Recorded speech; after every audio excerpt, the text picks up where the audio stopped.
मी police निरीक्षक धर्माबाद सर्व धर्माबादवासियांना सूचित करतो की उद्या दिनांक 26/3/26 रोजी राम जन्मोत्सव समितीतर्फे रक्तदान शिबिराचे आयोजन करण्यात आलेले आहे।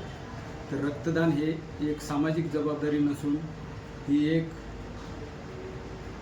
जीवनदानाची प्रक्रिया आहे। तरी जास्तीत जास्त लोकांनी रक्तदान शिबिरात सहभागी होऊन जास्तीत जास्त लोकांनी रक्तदान करावे।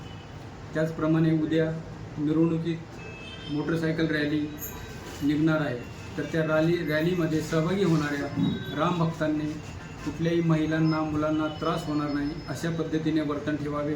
त्याचप्रमाणे मिरवणुकीदरम्यान कोणतेही वादग्रस्त वाद्य वाजवू नये किंवा कर्णकर्कश आवाजाचे DJ याला बंदी आहे। DJ सारखे वाद्य वाजवू नये। त्याचप्रमाणे सहभागी मोटरसायकल स्वारांनी मोटरसायकलला मोठ्या आवाजाचे सायलेन्सर बसवू नये, त्यांच्यावर कायदेशीर कारवाई करण्यात येईल। पोलीस निरीक्षक धर्माबादतर्फे सर्व राम भक्तांना रामनवमीच्या हार्दिक शुभेच्छा।